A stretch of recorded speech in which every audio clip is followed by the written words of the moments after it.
Ramaya Ramabhadraya Ramachandraya Vedase Raghunathaye Nathaye Sitaya Pateye Namaha.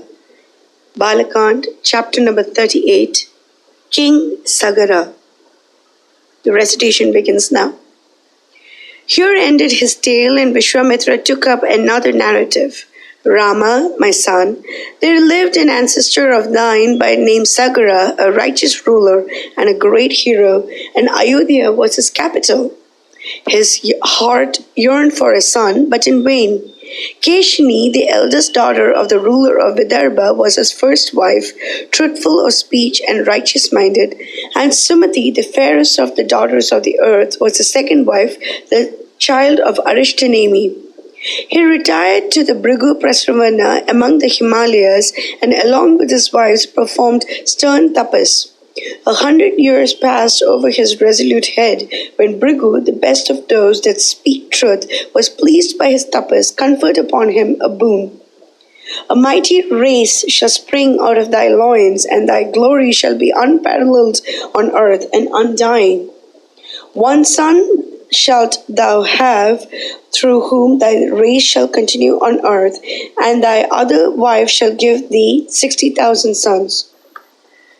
Thereupon the queens approached him reverently with joined hands and glad hearts. Thy word shall ever come to pass, but which of us shall have one son and which many? Deign thou to enlighten us on this vital point. It is for you to choose, said the righteous Bhrigu, one son who will continue your line, or many sons, famous, valiant, and energetic beyond conception. Suit yourselves. Then Keshini chose before the king a single son to propagate the race, and Sumati, the niece of Garuda, chose 60,000 sons, famous and mighty. His purpose served, the king and his queens returned to their kingdom. In course of time, Keshini the elder brought forth a son who was named Asamanjas, while Sumati conceived a lump of flesh. They broke it, and forth issued 60,000 sons. The nurses brought them up in vessels of clarified butter until they arrived to years of maturity.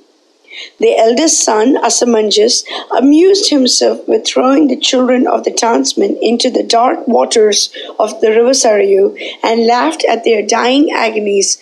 So, yielding to the prayers of his subjects and to his own unerring sense of justice and duty, King Sagara banished that wicked son of his, a terror to his people and an eyesore to the good. But Amshuman, Asamanjas' valiant son, endeared himself to all, high and low, and was the idol of their hearts. Long years after, the thought came to Sagara that he would celebrate a sacrifice.